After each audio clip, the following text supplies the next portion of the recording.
세계 최강을 자랑하던 미국의 패권에 심각한 균열이 발생했습니다. 그동안 미국은 다수의 항공모함과 전단을 운용하며 그 누구도 넘볼 수 없는 압도적인 해군력의 위용을 과시한 국가입니다. 그랬던 미국이 이제는 한 척의 항모를 태평양에 배치하는 것조차 어려워졌다는 충격적인 소식이 날아들었습니다. 해군 전문 매체 네이벌 뉴스는 미군이 니미츠급 항공모함 중 하나인 에이브러햄 링컨함을 칠함대에서 5함대로 배치하면서 미국이 태평양에 항공모함을 배치할 수 없게 되었다는 점을 지적했습니다. 이로 인해 미국은 최소한 3주가 넘는 기간 동안 태평양에 항공모함을 배치할 수가 없게 되었는데요. 중국이 인도태평양 지역에서 미국의 패권을 뒤흔들고 있는 상황에서 3주가 넘는 기간 동안 미 항모가 없다는 것은 심각한 안보 공백을 초래할 수 있습니다. 현재 전 세계 군사 전문가들은 미국이 중국을 상대로 태평양의 패권을 유지하기 위해서는 군사 충돌 발생 시 세 척의 항공모함 전단을 투입해야 한다고 분석합니다. 하지만 세 척은 고사하고 한 척의 항공모함도 태평양에 투입할 수 없다는 사실은 매우 충격적인데요. 그리고 이러한 상황은 한국의 안보에도 결코 좋은 소식은 아닙니다. 북한이 탄도미사일이나 핵실험 도발을 강행할 경우 한국은 미국의 항모를 부산 등으로 입항시키면서 북한을 압박하고 한미동맹의 압도적인 군사력을 과시하며 적성국의 도발을 억제해왔습니다.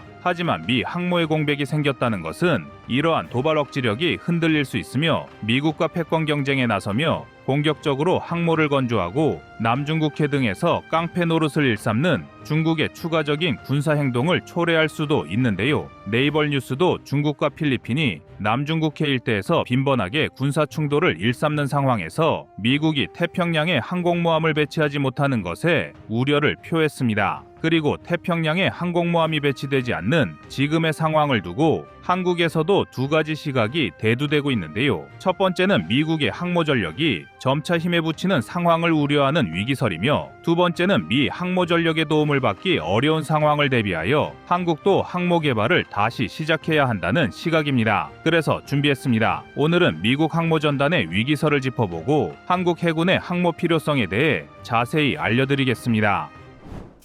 여러분의 구독과 좋아요가 꺼리튜브 운영에 많은 힘이 됩니다. 오늘날 미국이 강대한 군사력을 바탕으로 전 세계의 패권을 좌우하는 힘을 보유하는 데는 항공모함의 역할이 매우 컸습니다. 항공모함은 다른 군함과 달리 해상에서의 작전에만 전력을 투사하는 것이 아니라 다수의 전투기, 폭격기, 정찰기, 전자전기 등을 투입하여 육해공을 가리지 않고 작전을 펼칠 수 있도록 해주기 때문에 다른 군함보다 전략적 가치가 몇 배나 더 큰 군함입니다. 미군은 세계 각지에 항모 전단을 파견하여 글로벌 해양 지배력을 유지해왔으며 동맹국을 지원하고 적대국의 군사적 행동을 억제하고 있습니다. 하지만 미군이 대규모의 항모를 유지할 수 있는지에 대해 부정적인 시각이 계속해서 제기되고 있는데요. 미국은 현재 11척의 항모를 보유하고 있는데 이 중에서 실제 작전에 투입되는 항공모함은 서너 척에 불과합니다. 미국이 전체 항공모함 보유량 중 서너 척만 작전에 투입하는 것은 1대3 원칙 때문입니다. 전체 항공모함 중 3분의 1은 임무 배치, 3분의 1은 임무지역으로 이동 또는 귀환, 나머지 3분의 1은 유지보수로 나눠서 운용하는 원칙에 따라 작전을 수행하는 항공모함은 서너 척 정도만 투입되는 것입니다. 그런데 문제는 중국의 해군이 끊임없이 팽창하는데 반해 미국의 항모는 점차 운용 부담이 늘어가고 있는 건데요. 미국은 조선업 인프라가 부족하기 때문에 한번 유지보수에 들어간 항공모함이 다시 임무에 투입되는 데까지 적게는 1, 2년에서 많게는 5년 이상이 소모되고 있습니다. 이에 따라 작전에 투입된 항공모함들은 이전보다 더 긴 시간 동안 임무를 수행해야 하고, 이는 곧 투입된 항모들의 임무 부담이 가중되고 있다는 것을 의미합니다. 게다가 유사시에 작전 투입 가능 항모를 최대한으로 올려도 5에서 6척 이상의 항모를 투입할 여력이 부족하기 때문에 중국 등의 적성국이 군사 도발을 감행하여도 예전만큼 미 항모가 신속하게 대응하기가 어려울 것이란 주장이 미국 내부에서도 흘러나오고 있는데요. 태평양 일대에 3주 이상 항모를 배치하지 못하는 미 해군의 상황이 이를 방증한다고 볼 수 있습니다. 이 때문에 미국에서도 평시에 5척, 유사시에 8에서 9척 수준의 항모가 동원될 수 있는 수준으로 전체 항모 보유량을 증가시켜야 한다는 지적이 나왔습니다. 반면 중국은 꾸준히 항공모함을 건조하며 미국을 따라잡기 위해 안간힘을 쓰고 있습니다. 현재까지 중국이 건조한 항공모함은 총 3척으로 11척을 보유한 미국에 비해 수량 측면에서 한참 부족한 것이 사실입니다. 여기에 더해 실전에서 성능 검증이 전혀 이루어지지 않았기 때문에 중국이 보유한 세 척의 항공모함이 실제 전투에서 어느 정도의 작전을 수행할 수 있는지도 불투명합니다. 하지만 중국은 벌써 네 번째 항공모함에 건조에 착수했으며 해군뿐만 아니라 해경에서도 항공모함을 도입하려는 움직임을 보여주고 있습니다. 중국 측의 주장에 따르면 건조에 착수한 네 번째 항공모함은 약 80여 대의 함재기를 탑재할 수 있는 것으로 알려졌으며 여기에다가 해군의 항공모함처럼 다른 함선, 항공기, 작전부대를 지휘할 수 있는 이른바 해경 항공모함까지 공개했는데요. 중국은 해군 이외에도 해경과 해상민병대를 적극적으로 투입하여 남중국해 일대에서 깽판을 치는 것으로 유명합니다. 만약 중국이 해군의 항공모함 이외에도 다수의 드론과 공중전력을 탑재한 해경 항공모함을 동원하여 서해, 남중국해, 대만 해협 등에서 군사적 행동을 감행한다면 이는 한국과 주변국의 해상 안보를 크게 위협하는 도발이 될 수 있습니다. 이렇듯 중국이 항모 전력을 증원하면서 해상 패권을 장악하려는 각종 도발을 아끼지 않는 이 시점에 태평양에서 미 항모 전력의 공백이 발생한다는 것은 한국의 입장에서도 매우 우려스러운 상황인데요. 이러한 상황에서 한국도 제대로 된 항공모함을 갖추고 중국의 함대를 상대할 수 있는 체급으로 해군을 더 키워야 한다는 주장이 다시 나오고 있습니다. 우리 대한민국은 2024년 기준 전 세계에서 5위의 해군력을 자랑합니다. 가히 충무공의 후예라는 해군의 별명이 부끄럽지 않은 수준의 해군력 순위를 보여주고 있는데요. 하지만 중국의 해군력 확장에 맞서 한국의 영해를 수호하기에는 보유한 함정들의 규모가 상당히 작다는 지적도 꾸준히 제기되고 있습니다. 아닌 게 아니라 충남급 호위함은 4,300톤급 만재 배수량을 지니고 있으며 정조대왕급 구축함은 12,000톤급 만재 배수량을 지니고 있습니다. 충남급과 정조대왕급 모두 각각 호위함과 구축함 분야에서는 그다지 작은 규모가 아닌 것은 맞지만 문제는 중국 해군이 항공모함을 중심으로 전단을 구성하기 시작했다는 것입니다. 랴오닝함과 산둥함은 각각 7만 톤 내외의 만재 배수량을 갖추고 있고 푸젠함은 8만 5천 톤급의 만재 배수량을 지니고 있기 때문에 한국은 호위함과 구축함만으로 적을 밀어내는 것이 쉽지 않습니다. 게다가 러시아와 중국의 전투기가 연일 카디즈를 침범하는 횟수가 늘어나고 있음에도 불구하고 장거리 임무를 수행할 수 있는 전투기는 F-15K 위주로 편성되어 있다는 점도 아쉬운 부분으로 지적되는데요. 하지만 미군의 항모가 태평양에서 작전을 진행하는데 공백이 발생하고 중국이 항모 보유에 총력을 기울이는 상황에서 한국도 이제는 항모 도입을 더는 늦추지 말아야 합니다. 사실 한국은 항모 전단을 구성하려고 마음만 먹으면 얼마든지 제대로 된 항모 전단을 형성할 함정과 기술을 보유하고 있습니다. 항모 전단은 항공모함을 중심으로 한 척의 핵잠수함, 다수의 구축함과 순양함, 이를 지원하는 보급함 등이 구성되어 있습니다. 여기에 더해 항공모함에서 운용할 항공기와 항공단까지 갖춰져야 제대로 된 항모전단으로 부를 수 있는데요. 그리고 한국은 이러한 항모전단을 구성할 잠수함과 호위함 전력을 충분히 갖출 수 있는 나라입니다. 한국은 이미 80% 이상의 국산화율로 3,600톤급의 디젤 잠수함을 건조할 수 있는 기술을 갖췄으며 여기에 더해 핵잠수함 개발을 위한 소형 원자로 개발에 착수했습니다. 한국은 19.75%의 우라늄 농축도를 가진 저농축 연료를 사용하여 농축도 20%를 넘기지 않아 국제 규정에 저촉되지 않고 핵잠수함을 운용할 수 있도록 원자로를 개발하고 있습니다. 따라서 항모전단의 선두에서 항모를 호위할 핵잠수함 개발은 그리 어려운 문제가 아닙니다. 또한 한국은 세종대왕급 구축함을 3척 운용하고 있고 정조대왕급 구축함 3척과 KDDX 6척을 추가로 도입하는 방향으로 이지스 구축함 전력을 보강하고 있습니다. 세종대왕급 구축함부터는 미국의 테이콘데로가급 순양함 등에서 사용하는 AN 스파이1 계열의 레이더를 탑재하여 적의 탄도미사일을 신속하게 추적하여 격추할 수 있는 전력을 가지고 있습니다. 또한 대구급, 충남급 호위함을 뛰어넘는 차기 FFX 배치포 사업까지 진행하고 있기 때문에 한국은 항공모함을 보호할 구축함과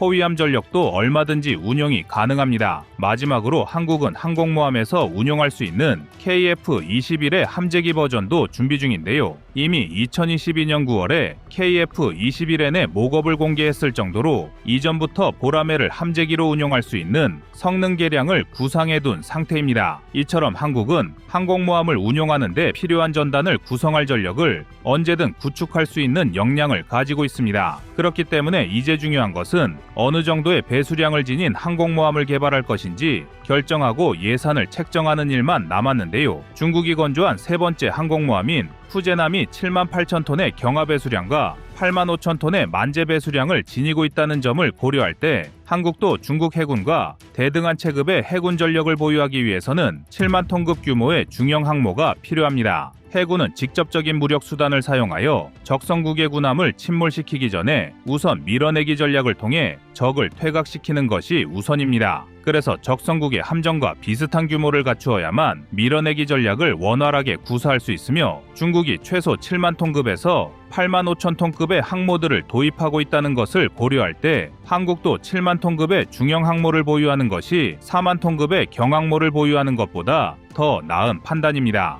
하지만 여전히 한국은 항공모함의 개발을 우선순위에서 제외하고 있어 많은 안타까움을 자아내고 있는데요. 미 해군의 항모 위기를 반면교사로 삼아 한국의 영예를 수호할 든든한 항공모함을 기다리겠습니다. 여러분의 구독과 좋아요가 꺼리튜브 운영에 많은 힘이 됩니다.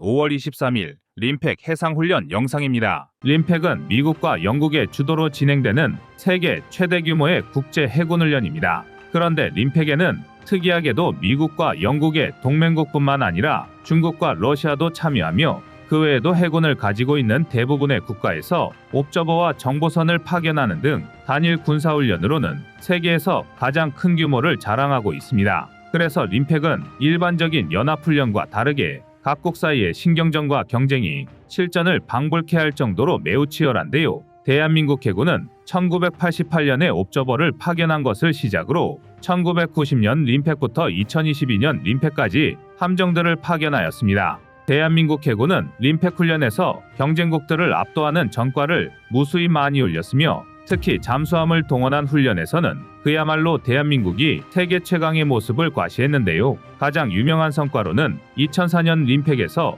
장보고함이 미국 해군의 10만 톤급 핵추진 항공모함인 존 스테니스함의 가상어뢰를 명중시킨 것이 있습니다. 당시 훈련에서 장보고함은 상대 측의 모든 수상함의 가상어뢰를 명중시키면서 정작 자신은 단 한 번도 탐지되지 않은 엄청난 성과를 보여주었습니다. 가상교전 훈련에 참여한 적군의 수상함은 도함 15척이었는데 장보고함은 혼자서 40번 이상 어뢰를 명중시켰는데요. 이는 1971년부터 시행된 림팩에서 단일 함정으로는 가장 많은 적함정을 격침한 기록입니다. 당시 장보고함은 미국 해군의 이지스급 구축함 2척, 이지스급 순양함 2척, 일본 구축함 4척 이외에도 우리군의 을지문덕함, 충무공 이순신함까지 조우하는 모든 함정을 격추시켰습니다. 장보고함을 탐지하지 못한 한 함정은 훈련 종료 후 장보고함이 미 해군의 항공모함 밑에서 부상했을 때 가장 충격을 받았다고 회고하였습니다. 이외에도 2000년 림팩에서는 당시 참가했던 가장 작은 잠수함이었던 박이함이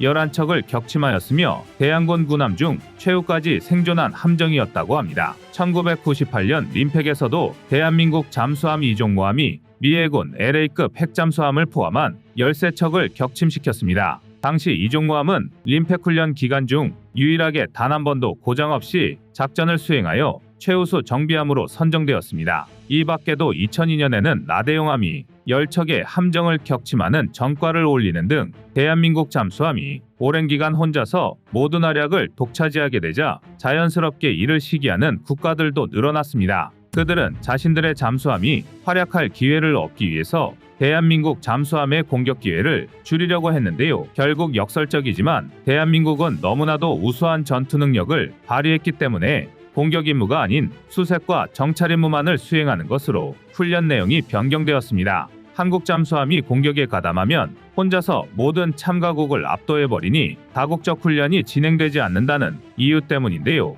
그래서 2018년까지 해군에서 대한민국 해군 소속의 잠수함들이 공격 임무를 맡지 못하기도 했습니다. 대한민국의 박이함에 호되게 당했던 미 해군의 존 알렉산더 중장은 박이함을 탐지하기 위해서 항공전력까지 투입하였으나 결국 박이함을 탐지하지 못하였는데요. 당시 존 알렉산더 중장은 국왕에게 대한민국 잠수함은 유령과 같다고 하며 수색작전은 완벽했으나 박이함은 그 수준을 뛰어넘었다고 하며 한국이 미국의 동맹국이라는 것에 감사한다고 털어놓았습니다. 그런데 대한민국이 림팩 해상훈련에서 맹활약한 것은 잠수함만 있는 것이 아닙니다. 구축함도 림팩 해상훈련에서 많은 국가들의 인정을 받았는데요. 2016년 림팩에는 대한민국 해군의 이지스 구축함인 세종대왕함이 다국적 연합함대 수상함대의 기함을 맡았습니다. 수상함대의 기함을 맡은 세종대왕함은 훈련에 참여한 중국의 함정들을 직접 사열했습니다. 자신들이 자랑하던 함정들이 대한민국의 사열을 받자 자존심이 상한 중국은 2016년 이후 림팩 해상훈련에 참여하지 않고 있습니다. 그러나 중국은 훈련에는 불참하면서 꾸준히 훈련 지역 인근의 정보 수집함을 파견하여 림팩을 관찰하는 치졸한 면모를 유감없이 드러내고 있습니다. 이외에도 세종대왕함은 훈련에 참여한 모든 국가의 함정 중에서 가장 뛰어난 함포 사격 실력을 갖춰 탑건함에 선정된 전력도 있습니다. 각 함정별로 7.2km 떨어진 표적에 5발의 함포를 발사해 오차 범위가 가장 적은 함정을 선발하였는데 세종대왕함은 합산한 오차 범위가 75m로 훈련 참가국 중에서 유일하게 100m 이내에 오차 범위를 자랑했습니다. 가장 최근에 실시된 2022년 림팩에서 대한민국 해군의 위용은 크게 두 가지에서 확인할 수 있었습니다. 첫 번째는 대한민국 해군 전단장이 림팩원정 강습단장을 맡았다는 것입니다. 2022년 훈련에서 대한민국 해군은 세종대왕함, 문무대왕함, 마라도함, 신돌석함, P3C 특수전전단 4개 팀, 해병대 1개 중대 및 KAAV 상륙돌격 장갑차 9대, 해군 제59 기동건설전대가 참가하였는데요. 이는 2022년 림팩 훈련에서 미국에 이은 두 번째 규모입니다. 한국 해군이 미국에 이어서 두 번째 거대한 규모를 림팩에 파견하였다는 의미는 대한민국의 해군이 앞으로의 실전에서 미국에 버금가는 규모의 함대를 우리가 원하는 작전 지역에 투입할 수 있다는 것을 의미합니다. 대한민국 해군의 저력은 이뿐만이 아닙니다. 대한민국은 2022년 림팩에서 미국 해병대가 전담하고 있던 상륙군을 지휘하였는데요. 한국이 림팩 훈련에서 상륙군의 지휘를 맡은 것은 미국에 이어 두 번째로 그만큼 대한민국 해병대가 가진 상륙작전 역량이 세계 최강의 미국에 버금간다는 것을 의미하며 다른 국가들보다 한 단계 더 앞서 있다고 볼 수 있습니다. 이러한 훈련 사례들을 종합해 볼 때 실전을 가장한 훈련에서 별다른 성과를 보여주지 못하고 도망간 중국과 비교하면 우리 대한민국은 십수년 동안 국제훈련에서 그 전투력을 확실히 입증하고 있다는 것을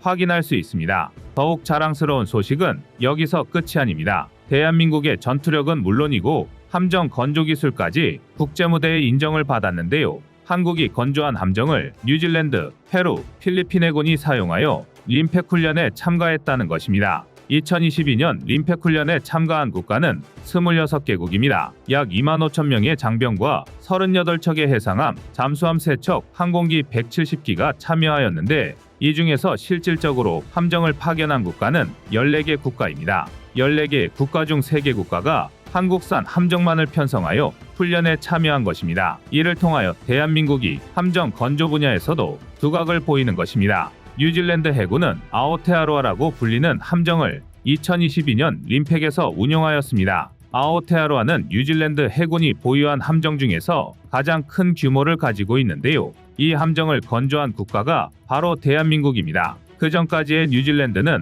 대부분 4,000톤급 미만의 함정들을 운용해 왔으며 만재배 수량 26,000톤급의 함정은 건조할 기술이 아예 없었습니다. 이에 대한민국과 기술협약을 통해 한국에서 2만 톤급 이상의 함정을 건조하여 뉴질랜드로 수출하였습니다. 뉴질랜드 해군은 마오리어로 뉴질랜드를 의미하는 아오테아로아라는 함명을 붙임으로써 본 함정을 매우 자랑스럽게 생각하고 있을 정도이며 이를 통해 대한민국과 뉴질랜드가 군사적 협력을 강화하고 한국이 가진 해양방위 산업의 역량이 매우 우수하다는 것을 전 세계에 입증했습니다. 훈련 참가국의 한국 함정 선호도는 이것만이 아닙니다. 페루 해군은 한국의 포항급 초계함인 경주함과 순천함을 공여받아 2018년부터 림팩 훈련에 참가하였습니다. 페루 해군은 한국의 포항급 초계함만 아니라 상륙수송 선거함도 도입하여 운용 중으로 페루 해군에서 운용하는 함정 중 가장 규모가 큰 함정입니다. 이외에도 2024년 들어 총 4척의 한국산 함정을 도입하기로 체결한 페루이기 때문에 향후 림팩 해상훈련에서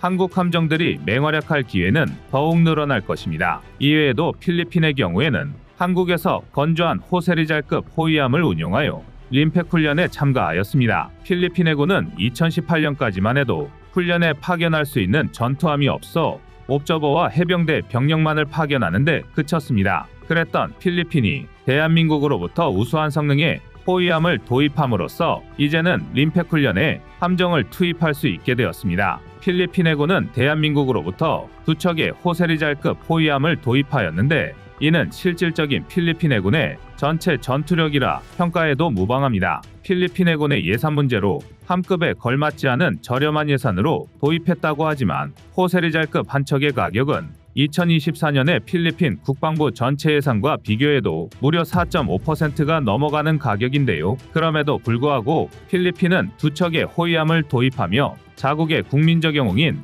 호세 리잘과 안토니오 루나의 이름을 붙여 대한민국 호위함의 만족감을 드러내고 있습니다. 필리핀 해군이 한국산 함정을 통해 제대로 된 해상 전력을 갖추고 림팩 훈련에 참여한다는 것은 상당히 중요한 의미를 가지고 있습니다. 이는 연합훈련을 통해 미국, 한국 등과의 군사적 협력이 강화될 수 있으며 이를 통해 필리핀 연안에서 해군력의 확장을 도모하는 중국을 본격적으로 견제할 수 있는 전력이 구축되었다는 것을 의미합니다. 우리 대한민국은 해군의 전투력은 물론이고 해상 전력의 방산시장 수출과 군사적 협력까지도 중국의 해군력을 견제하는 데 가장 많은 영향력을 과시하고 있다 평가해도 무방할 정도입니다. 중국은 과거 역사에서도 병력의 숫자만 믿고 전쟁을 일으켰다가 한국의 최정예군대에 참패한 무수히 많은 역사가 있습니다. 그리고 지금도 여전히 함정의 보유 숫자만을 가지고 자신들이 세계 최강이 되었다고 착각하고 있는데요. 하지만 우리 대한민국은 다릅니다. 세계 최대 규모의 해상훈련에서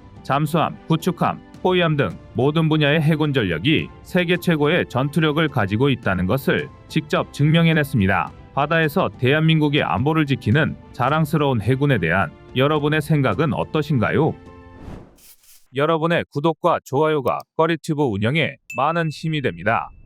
중국 연안의 어자원 고갈과 한국 수역의 풍부한 어자원, 높은 한국산 어류 가격 등은 중국 어선들이 불법 조업을 지속하는 주요 요인인데요. 장기간 지속되어 온 문제임에도 불구하고 중국 어선들의 불법 조업 문제는 해결되지 않고 있습니다. 이에 따라 한국 정부는 단속 경비함정 증강, 전담 단속팀 창설, 총기 사용 완화, 담보금 인상, 선박 몰수, 처벌 강화 등 다양한 조치를 취하고 있습니다. 또한 외교 통로를 통해 중국 내 단속 강화를 지속적으로 촉구하고 있습니다. 중국도 표면적으로는 자동위치 발신장치 설치, 준법 교육 및 불법 조업 선박에 대한 처벌 강화 등의 조치를 취한다고 발표는 했으나 실효성은 거의 없다고 봐도 무방합니다. 그도 그럴 것이 2022년 이후에만 해도 우리 해경이 중국 불법 조업 어선을 단속한 사례는 셀 수 없이 많습니다. 2023년 5월 9일 서해 최북단 인천 옹진군 대청도 서쪽 해상에서 중국 어선 2척이 배타적 경제 수용 내 특정 금지 구역에서 불법 조업하다 해경에 의해 납포되었습니다. 이들 중국 어선은 경비함정과 해경 특수기동대의 입체적 단속에 의해 붙잡혔으며 이 과정에서 중국 선원들의 격렬한 저항도 있었습니다. 2023년 10월 24일에는 중부해양경찰청 서해오도 특별경비단이 서해 NLL 인근 백령도 해상에서 불법 조업을 하던 80톤급과 60톤급 중국 어선 2척을 납포했는데요. 이 어선들은 해경의 정선 명령을 무시하고 도주하다가 붙잡혔습니다. 2023년 4월까지 서해 NLL을 불법 침범한 중국 어선은 328척으로 이는 전년 동기 대비 80척 증가한 수치입니다. 2023년 12월 31일을 기준으로 해양경찰청은 서해 NLL 해역에서 코로나19 이전 수준을 넘어 300% 이상 증가한 불법 중국 어선을 단속했습니다. 해경은 서남해 해역 전반에 걸쳐 경비함정을 증강 배치하고 대형 함정으로 구성된 기동전단을 운영하는 등 특별단속을 실시해 이 기간 동안 50척의 불법 조업 중국 어선을 납포했습니다.